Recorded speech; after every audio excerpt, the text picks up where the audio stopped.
everybody, and welcome to Unaired, the show where we take TV shows canceled with episodes left unaired, review them, and then pitch our ideas for how we think they could have continued.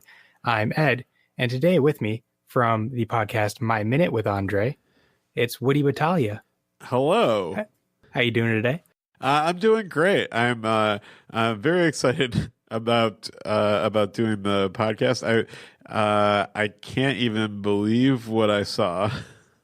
Yeah, so we're covering Darkman today. Yeah. The pilot based on the film Darkman. So I had an odd experience. I'd never seen Darkman before. Yesterday I watched the film for the first time. And after I found out it was directed by Sam Raimi, it made a lot more sense.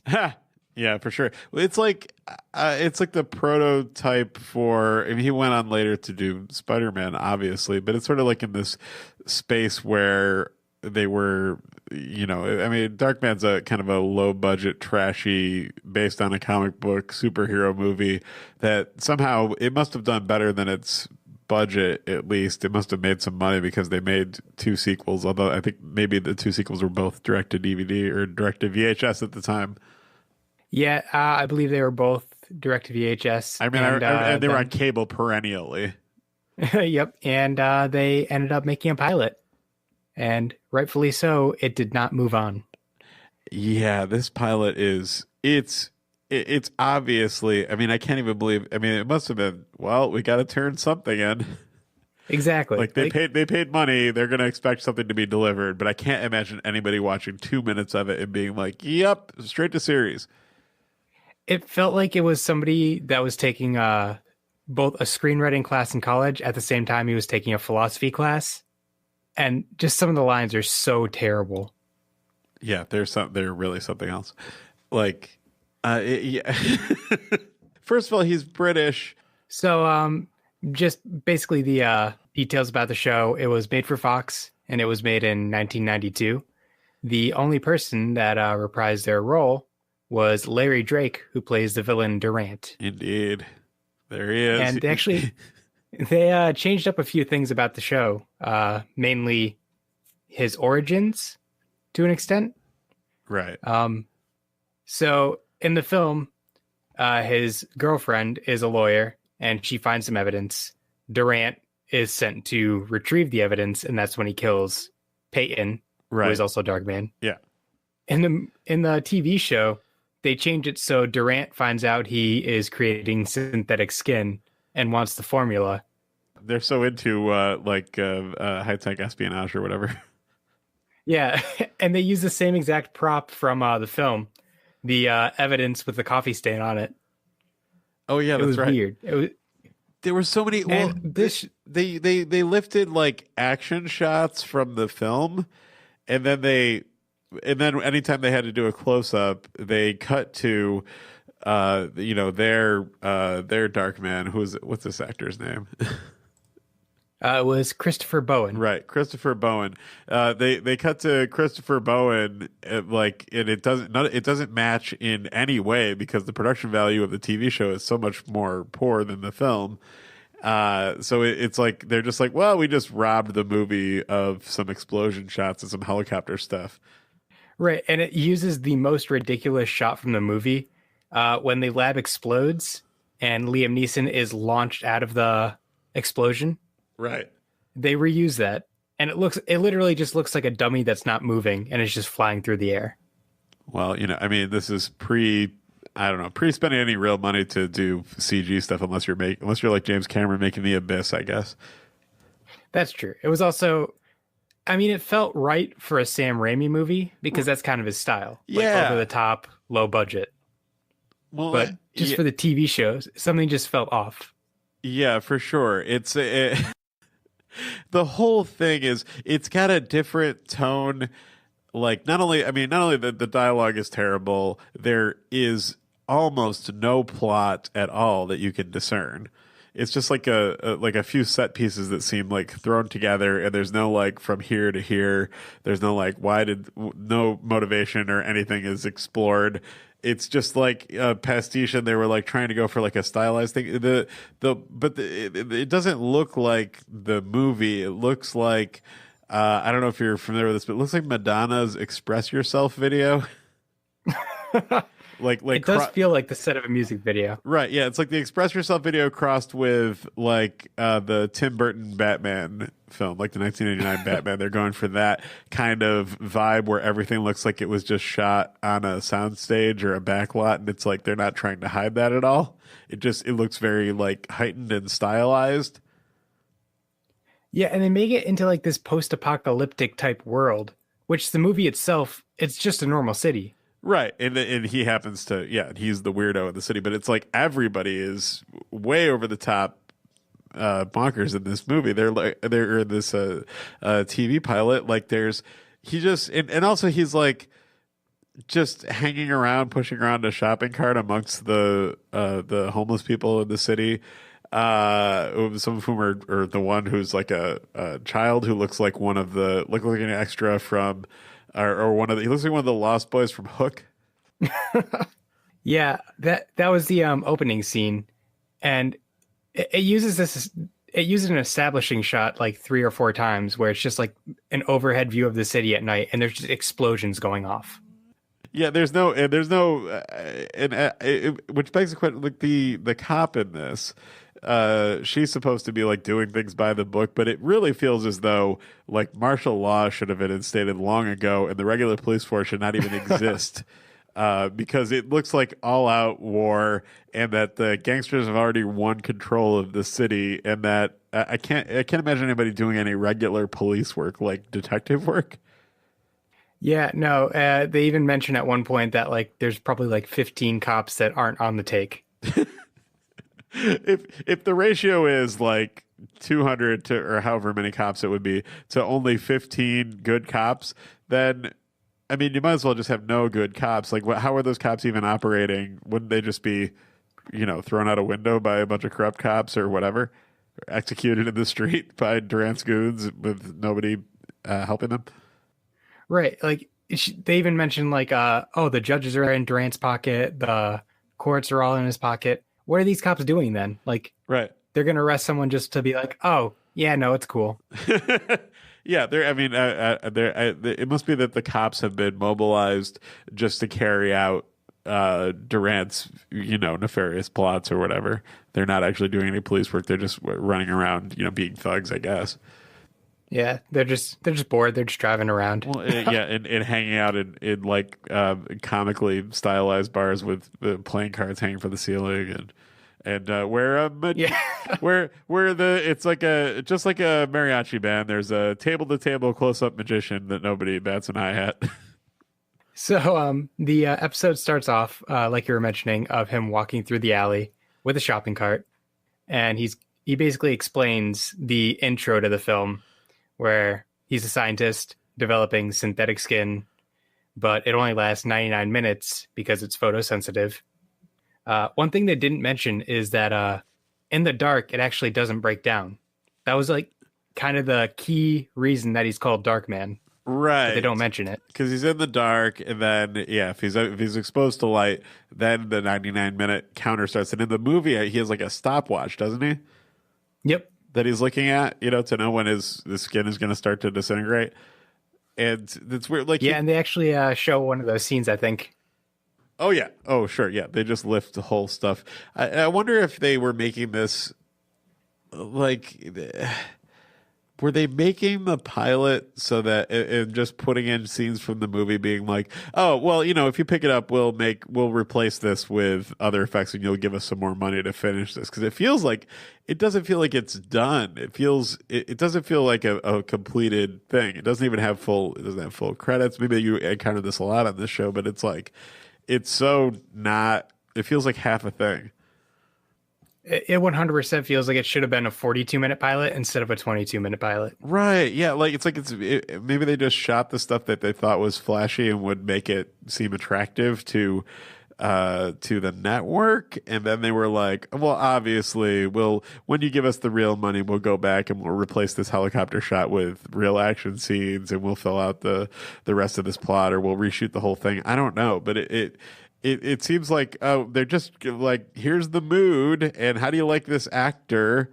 who's playing Darkman, and and look, your old buddy Durant is back, everybody's favorite villain. Right. It's just so over the top too. Like it felt like they were reaching into a bag and pulled out like different scenes of the movie and said, "Okay, well, here's what you got to work with. Work around that. Film around this." Yeah, I don't. Yeah, it's just I don't know. What do you think about this guy as Darkman? First of all, he's British. I don't know why, and I feel like Liam Neeson was doing Right. his American accent for the original movie. Is that right, or am I wrong? Yeah, no, he was doing an American accent, but like every once in a while he'd slip into British. But like for the most part, he was doing an American accent. Well, that's So it Liam makes Neeson no style. sense. He's still doing that now. Yeah. He's just like, look, I'm gonna do here's the covenant between Liam Neeson and the world. He's like, I'm gonna do enough of an American accent so that we don't have to explain why I'm from another continent during the course of this movie, and you're just going to accept it and like get into how serious I look. Yeah, I think it's kind of like how Madonna basically adopted a British accent for a while. Like this is just his default voice. Yeah. Yeah, that's the one. Yeah, he's so like, it's American-ish. This is what I'm meeting meeting you halfway, Hollywood. So this is in the alley. He sees a homeless kid who's spray painting, and he kind of confronts him like, "Hey, that's illegal. You shouldn't do that." And the kid goes, "It's not a crime, especially when you're a genius." Well, you spelled evil with an O, so you're not a genius. And the kid kind of goes off on him like, "I'll spell it however I want." And he throws the spray paint can at Darkman. Darkman catches it without looking, squeezes it, it explodes, and thrusts the kid into a wall. Yeah, and also they do like a Wile E. Coyote effect or whatever, where around it there's the outline of the paint when the kid steps away from the wall. Also, the kid steps away from the wall, so apparently not really hurt. Yeah, Darkman doesn't move at all, but this kid is thrown into a wall and just no one's hurt. Right, and there's like the idea is that there's like a paint, because it's a spray can. There's like a paint outline around the kid, but Darkman isn't covered in paint, and the kid doesn't even seem to be covered in paint. Right. It's almost like you said, like a Wile E. Coyote, like this kid's about to hold up a sign that says, "Uh-oh." Yeah. That guy exploded that paint near me, and then he throws the kid's like, "Oh, now it's like the guy is terrifying. He's got a bandage face, and which also, what do those bandages do?" And I realize this is also a thing with the movie, but what are the bandages protecting Darkman from, or is it just so that people don't have to see his face? But they do, because like they're giant quadrants of his face that are exposed, and the bandages are kind of loosely hanging around. Right. I think it's just to protect his self-confidence. Oh, okay. He's like, well, you can't see me like this. I will loosely wrap gauze sort of around my face, but you will see 4 inches around each one of my eyes.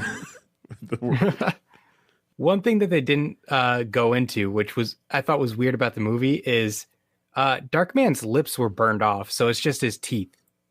And that made absolutely no sense. I know this doesn't really have much to do with the TV show itself, but this is one of my nitpicks. He wouldn't be able to speak. He speak? He couldn't talk. No, right. There's no way. I mean, he could talk, but he couldn't say like M's or P's or anything. Right. I mean, we're in like Crypt Keeper territory, like where it's like, well, it's just a puppy. So what do you want from me? It's an HBO show.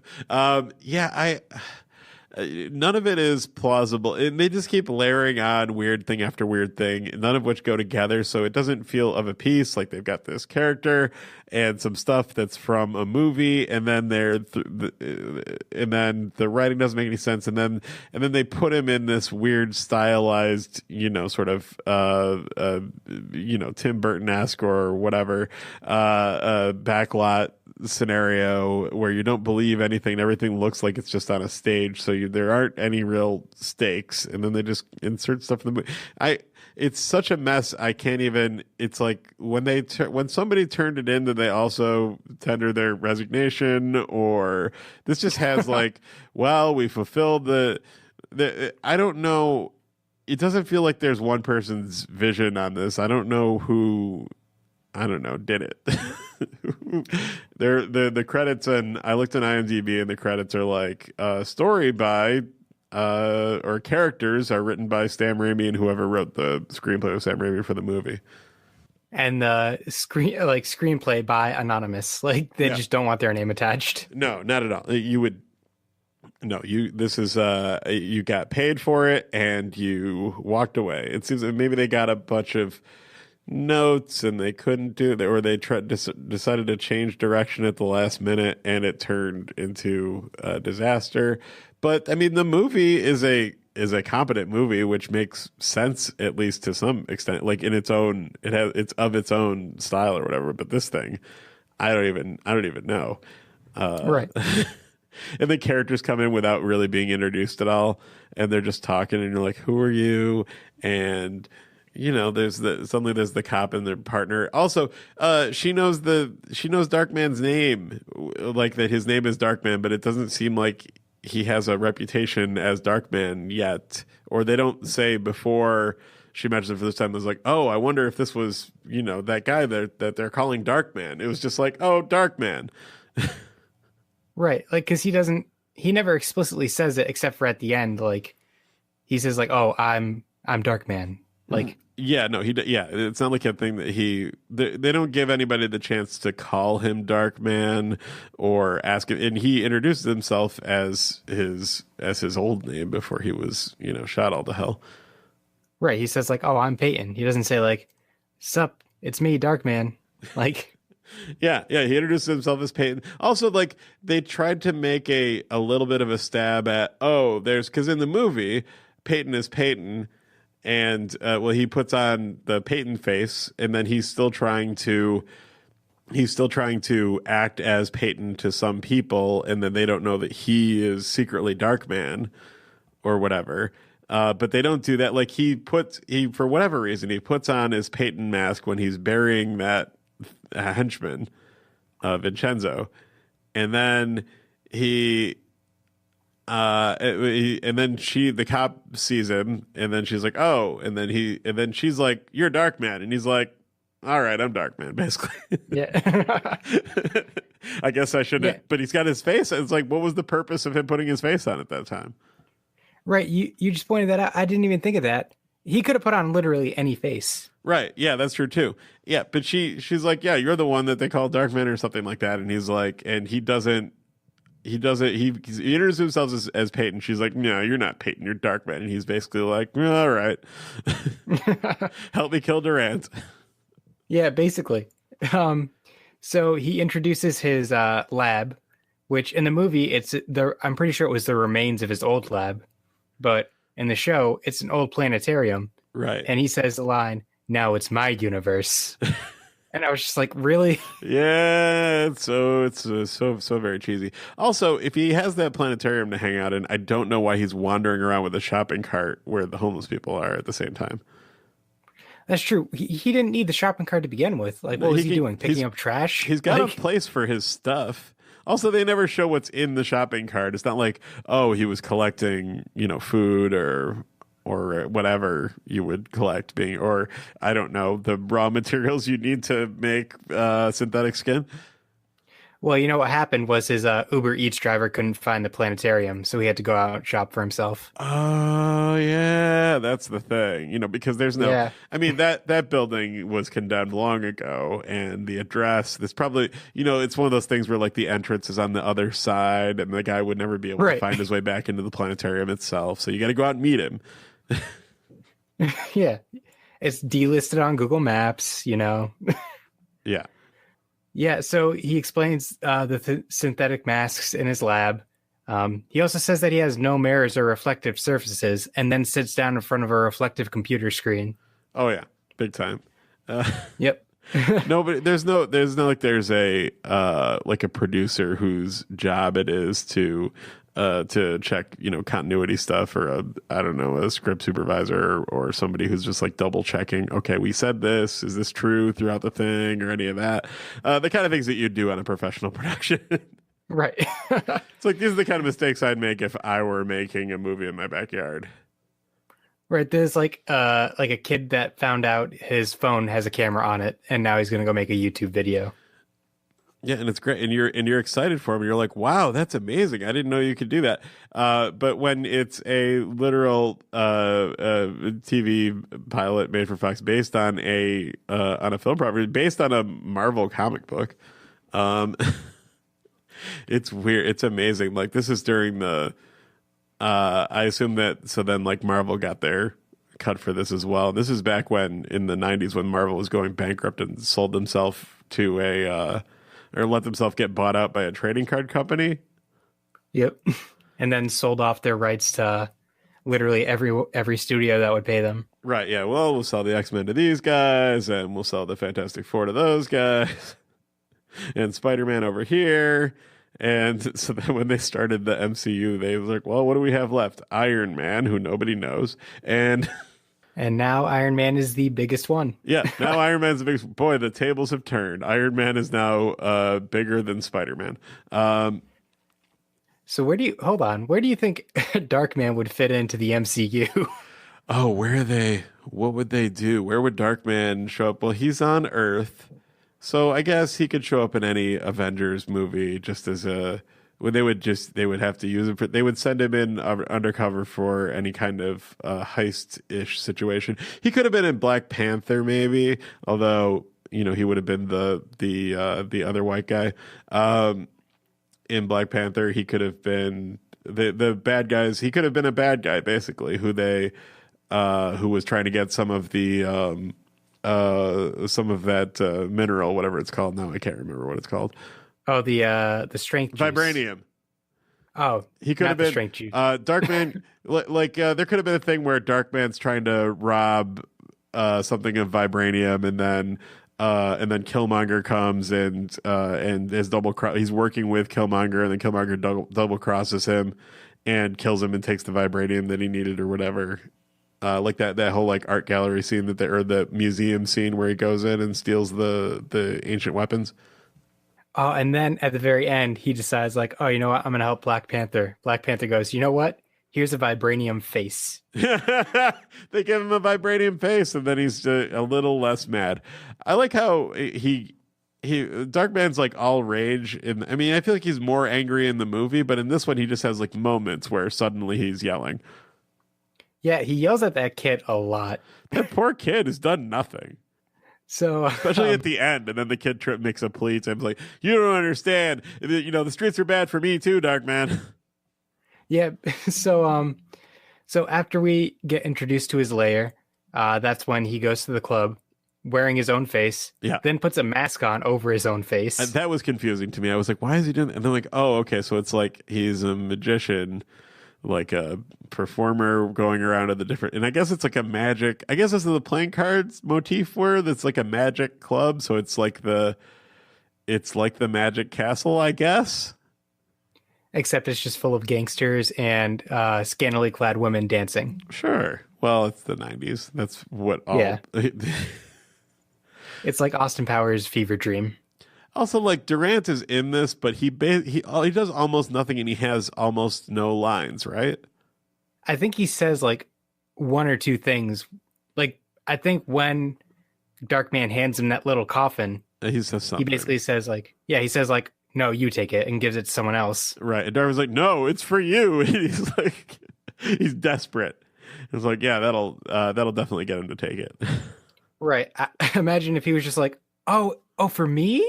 And he just takes it back like, oh, I got this. Like, it was obviously sketchy. Right. And also, if you're already that close to Durant, why wouldn't you could just take out a gun and shoot him? And if all you wanted was revenge against Durant and you don't care about living or dying, then why not just go in on a suicide mission, I guess, and just blow the guy away once you get close enough? You don't need the coffin gag. Right.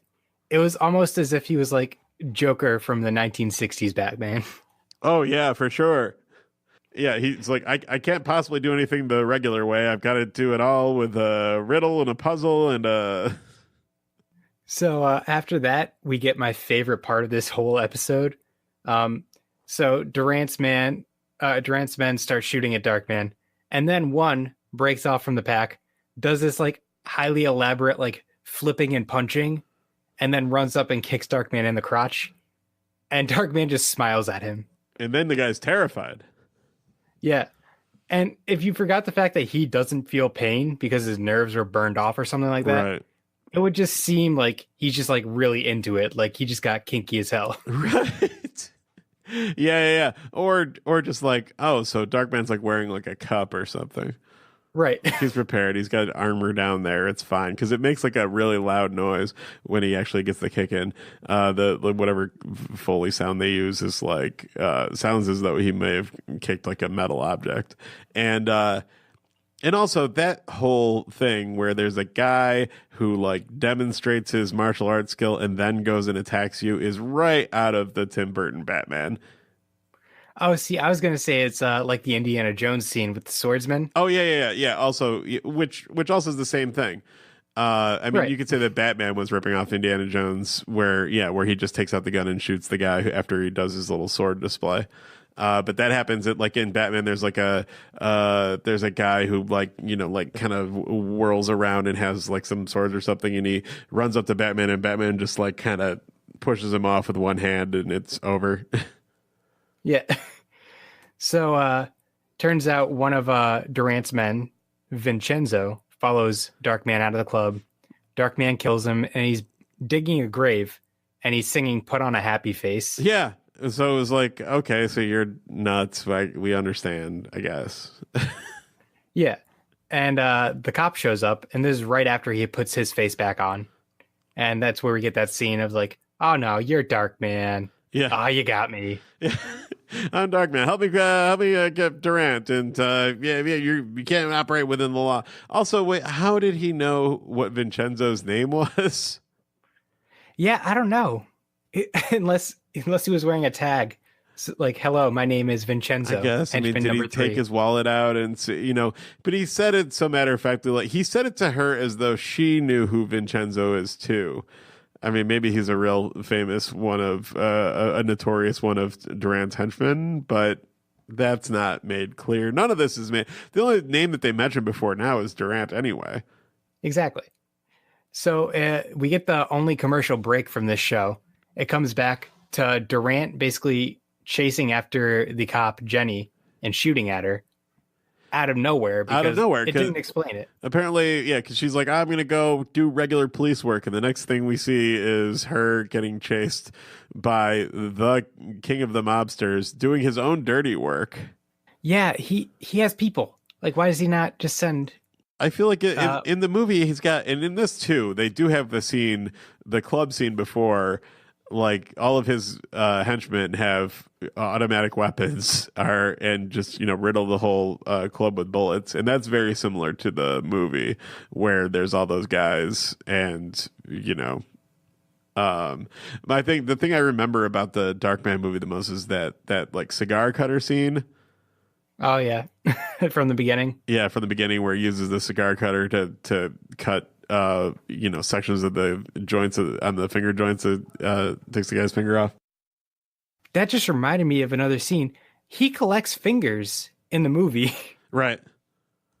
That's something that just completely escaped my mind. This dude's a freak. Like he has a taxidermy like studio in his house, and he keeps the fingers of his victims. Well, you gotta, that's how you run an operation. You scare the bejesus out of people, and let them know how sick and twisted you are, and then and then they practically give you the keys to the city after that. Yeah. So then he takes Jenny back to his planetarium lair. Says like, oh, I need you to help me kill Durant. Well, I can't do that. Oh, fine. And then we get the scenes from the movie with the helicopter and Darkman basically killing Durant. But it keeps playing over and over, like different scenes from different parts of the movie. Yeah, they just took like, well, let's find all the best action shots out of the movie and insert some production values. Like, we own the property. It's the same studio or same producers or whoever. And so we're just going to use this stuff. And is that just in case people didn't see the movie? Then they'll be like, well, these people, they're a whole new audience. They won't even know the difference. Right. It just didn't make any sense to me, especially the fact they don't establish if he killed Durant in the TV show or not. No, they sure don't.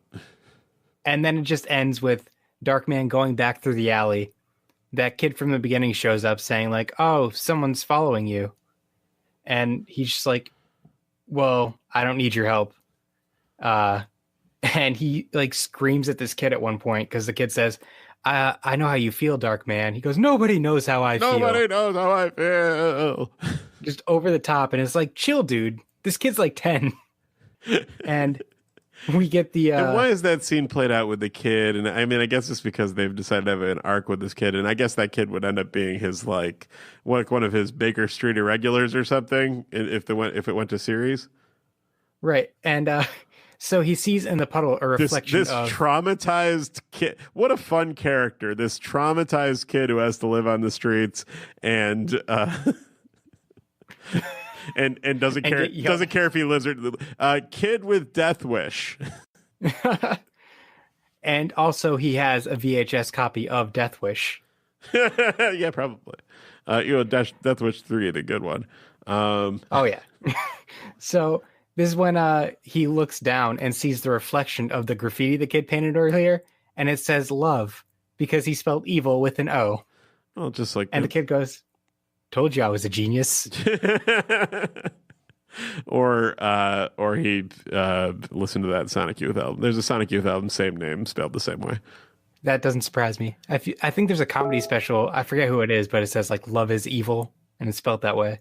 Anyways, so this is when we get what would presumably be the tagline of the show. Justice answers to a brand new face. And that's when the episode ends. Yeah, they add all those extra.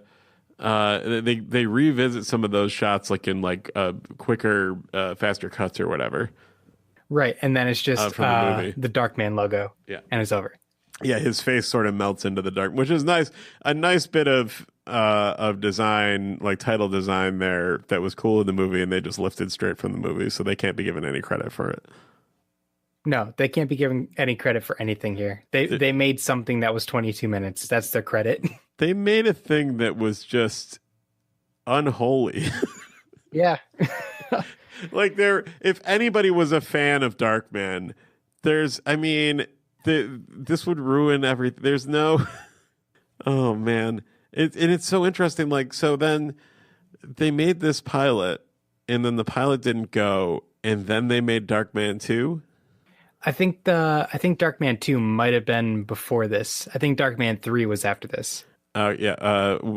By the way, my favorite sequel title of any movie, and I just delighted whenever I saw it in like the guide on when I used to have cable, was Darkman 3. Die, Darkman, die.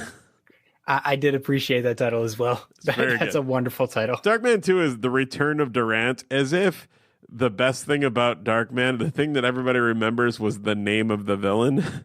Yep. It's not like his name was like the Joker.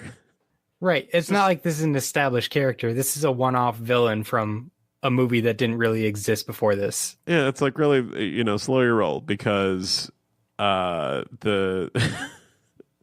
just assuming, oh, people are going to be so into this. They're going to be so excited to find out that Durant isn't dead, and then he comes back in the second movie. All right, so we're going to take a quick little break, and we'll be right back with our episode pitches. I'm Commander Shepard, and this is... Wait, you can't be Commander Shepard. I'm Commander Shepard. Okay, we're both Commander Shepard, and we're here to tell you about our favorite podcasts on the Citadel. Do you like narrative video games with deeply developed characters? What about exploring complicated moral quandaries, like romancing aliens? Then you should be listening to Reignite, a show where two friends take a 10-year-old video game way too seriously. and sometimes not seriously enough. I'm Commander Shepard. And I'm Commander Shepard. We should go. All right, so to start our episode pitches, I want to do a segment, which is kind of the reason that we got connected. Yeah, Jesse Thorne show connected us. Yeah, Jesse Thorne connected us. Your show is a minute-by-minute breakdown of My Dinner with Andre, starring Wallace Shawn. Very true. So now it's time for our segment, why in the world isn't Wallace Shawn on this show?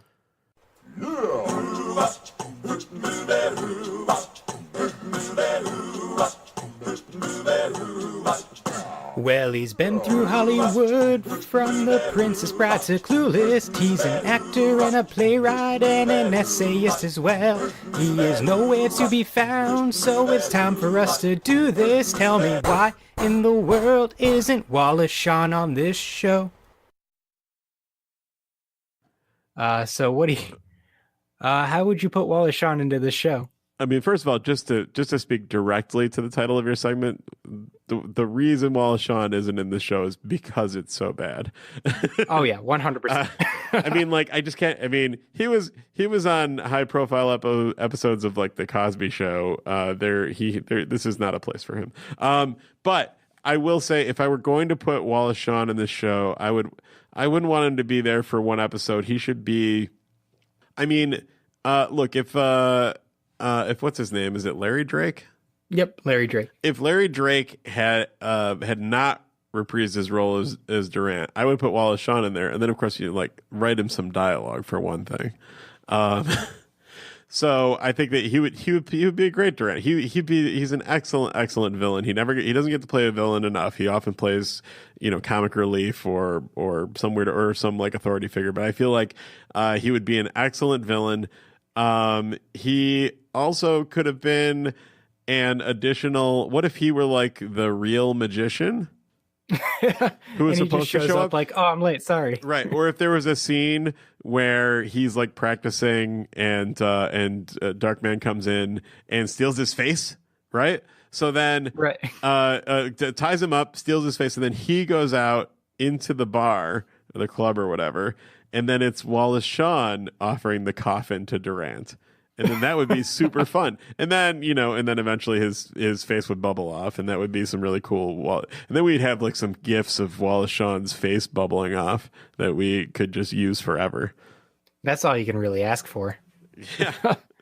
So I feel like that would definitely have been a good way to incorporate him, especially like in a guest star role. Like this show would have been prime for guest star roles because you literally have this face building machine. Right. Yeah. Also, So it must be just because they were trying to sell this star so much. They were trying to sell the British actor so much as the new Darkman, as the down market television's Liam Neeson.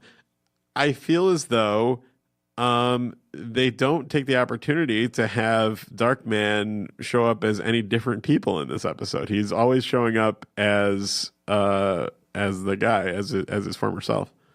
Yeah. Like, and they kind of teased it too, because when he was burying Vincenzo, he was like, well, just don't tell anybody that he's dead because I got a plan. So like they were teasing, he's just going to take Vincenzo's face. Right. Yeah. It's a...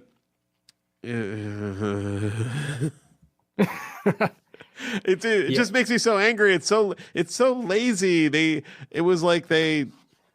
It just seemed like they borrowed some old sets, which I guess happens in pilots, sure. They borrowed some sets from like Tim Burton movies and threw some playing cards around, and then just had some junk. And then they didn't write, like, the plot is not a plot. No one ever gets from here to there. You never know where anybody is or why they're there. And so I wonder, I mean, is this not a full pilot? I mean, this is a drama. It would not be a half-hour show. Right. Very rarely do you get a 22-minute drama. I wouldn't say, like, with special effects and stuff like that, like, you wouldn't, I mean, you'd go big or go home on something like this. I cannot imagine. It just didn't make sense. There's more to this story. We need to talk to Larry Drake. We need to find him and track him down. He's still working, right? I hope he's not dead. Larry Drake, I hope so too. I think he's still working. So I feel like another role that Wallace Shawn could have done. Sure. He could have been the antagonist. And who's the antagonist? Lightman. Oh man, Lightman. It works perfectly because he just shows up and he just burns off Darkman's face anytime. Have fun in the dark, Darkman. It's me, Lightman. I exist in the light. It's almost like the dichotomy, the day man fighter of the night man type thing. Oh, sure. Yeah, absolutely. Oh, man. Yeah. Oh, Wallace Shawn would get in there and he would be... It'd just be like sort of obnoxious and the only happy person in this series. Yeah. he could be like, he could have been Durant's boss this whole time. Like they reveal it in maybe like the mid-season finale. And how they reveal it is it's a dark room and he turns around in a chair and he's just glowing. Right. Are there any the outdoor scenes are there any scenes which ostensibly happen in the daytime? Not that I know of, aside from the scenes used from the movie. Huh. Yeah. So it's so gloomy. It's so dark. You don't know how much time passes at all. This whole thing could have happened within an hour, I think. Oh, 100%. He could have blown up that can with the kid, gone straight to that club. The cops go and investigate, and then somehow Durant's shooting at that cop, and then Darkman's burying Vincenzo, and then back to the kid because he's in the same spot. It's like, oh right, that kid. Better go give him a hard time again. So I feel like they were setting this up for like a romance between the cop and Darkman, and I feel like there would have been a very weird scene where he's just like, just put on my dead wife's face. Right. In the movie, Darkman his girlfriend gets him killed in the explosion, right? No, she actually is. She survives. Oh, she survived. But yeah, she was just his girlfriend. Like she wasn't his wife.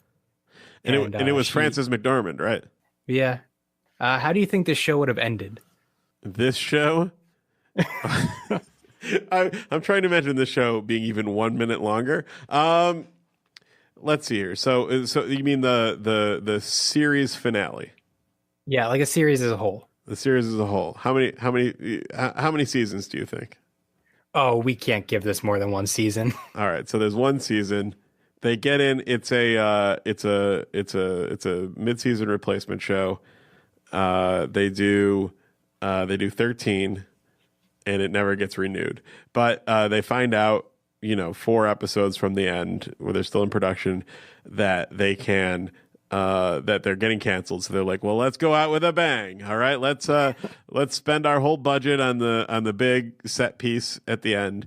And let's see here. There's probably some stunt cast. Well, and at this point, I feel like maybe Wallace Shawn's character shows up in every episode as a different person, not as a different character, but like the same guy who is in a situation to always be the guy that Darkman needs to impersonate.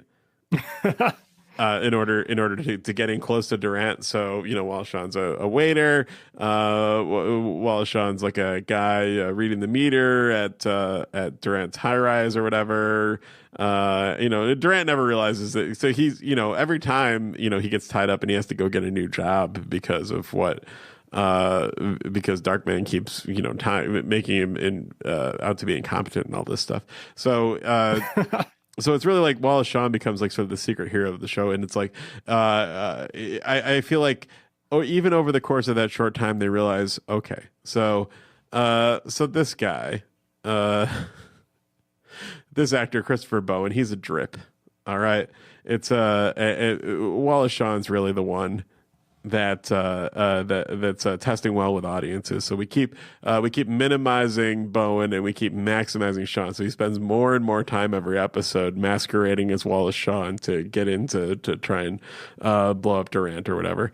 And so for the big finale, it's Wallace Shawn and he's in a fit of rage and all this, and he's rigged up Durant's high-rise building to explode. They're just going to blow up the whole thing because the whole city's gone to hell, and it's time for Darkman to take out Durant and his whole organization. They're having like a big meeting or something, and so it's Wallace Shawn in there, and he's had to take Wallace Shawn's identity this time because Wallace Shawn was like the elevator operator or something. And so there he is. A lot of scenes of him going up and down. Riding the elevator up and down, and he's got a whole bunch of boxes on the elevator behind him, or whatever. It looks like mail for Durant or whatever. But he's depositing these boxes on every floor, and they're the explosive charges or whatever. And then at the end, because the series is over, he just rides. It's just Wallace Shawn as Darkman, just riding that elevator to hell. big explosion. And that's just the final scene. That's the end of the movie is he did it. He pushes, he pushes the door close button, and that's rigged all the explosions. I feel like that could be like a post-credit scene where like the cop is like drinking coffee at some like French villa, Right. and then all of a sudden she turns over and sees Wallace Shawn raise a glass to her. Yeah, because it's not really Wallace. The real character that Wallace Shawn's playing, supposedly, like he's not the one. Darkman was in there getting exploded, so Wallace Shawn can live on. Exactly. It's amazing. Yeah, He died for Wallace Shawn to live. Right. Yeah. It's that scene. It's like the scene at the end of what is it? The dark. What's the third Batman movie? Dark Knight Rises. Dark Knight Rises. That's where I got the idea. Yeah, exactly. From. Yeah, it's like the Michael Caine scene. It's great. Yeah. So I think we've milked Darkman for all we can. There was so little there to even. And it was so bad, and the whatever transfer, whatever digitizing they did to get it up on the internet, as it were, made it so that it was at the lowest resolution of anything I've watched for like 15 years. Yeah, it's like they ripped it from a VHS and then ripped that from another VHS. It was just it was like they were trying to block out the faces of the actors with that sort of pixelated whatever, just because nobody wanted to be associated with this thing, and they wanted to be anonymous, so they're like, okay, we'll save everybody's faces, literally. They did it out of courtesy to the actors. Yeah, exactly. Well, yeah. I still have no idea what Christopher Bowen looks like, and I looked at him, he's still a working actor in a lot of British like television or whatever.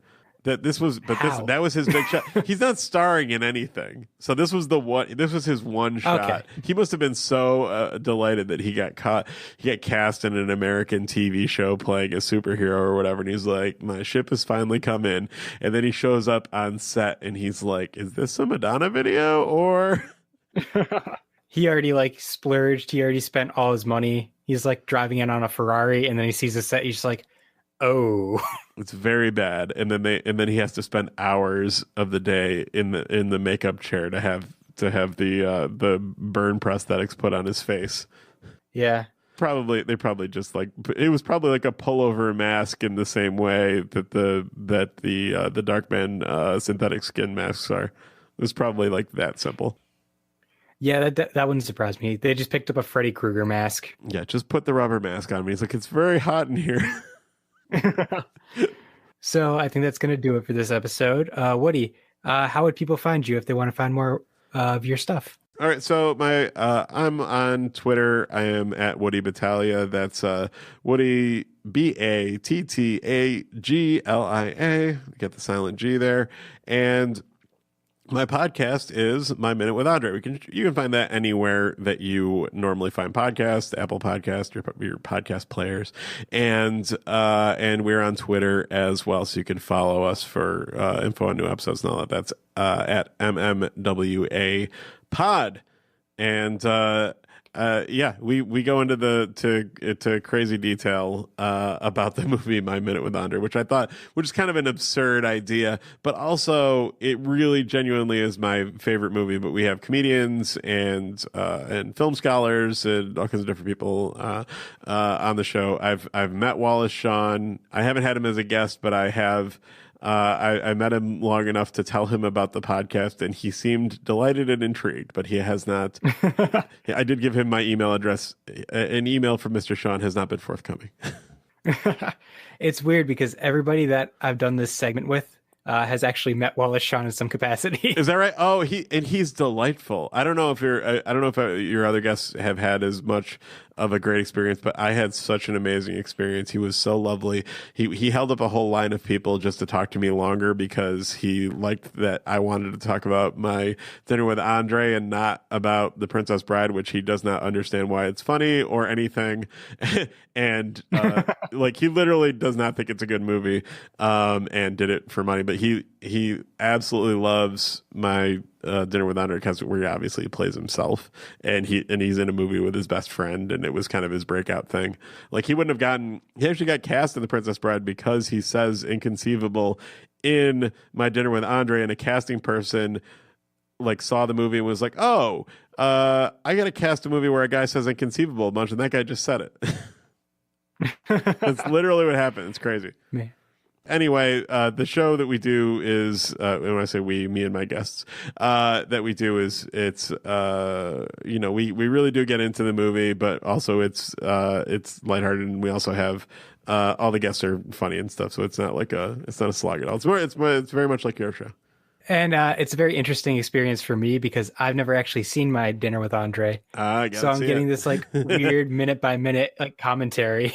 Yeah. Well, a lot of people just, because they're podcast listeners and not necessarily people who watch a ton of movies all the time, they can just take in the movie in this weird snail-paced, bite-sized whatever. And I think that's totally fine. I'm here to entertain people. Yeah, I think eventually, once your podcast finally finishes, that's when I'll finally watch My Dinner with Andre. Yeah, I think that's that's wise. You'll know you'll have already studied it. It'll be like you practiced for the game. Exactly. Yeah. All right. Thank you so much for coming on, Woody. I've been so happy to be able to come on the show, and it was very nice for Jesse Thorne to point out to connect us in that way. It was definitely very nice of him. Shout out to Jesse Thorne. Yeah, fellow Wallace Shawn aficionado. So yeah, just remember, some things are better left unaired. Bye.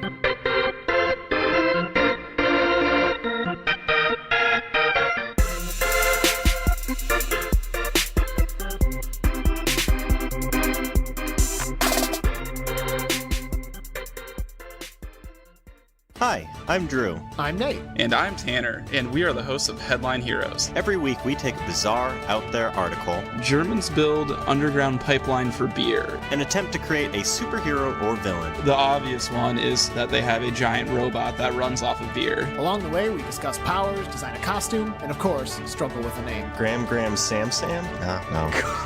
Gram Sam, no! And inevitably, we get off subject and talk about the really important stuff. I did go to Bill Engvall's website, and I just want to tell you a couple of things I'm seeing here. Please do, I wish you would. But we always arrive with the super creation we are proud of. Join Headline Heroes every Tuesday as we try to make reality a little more super.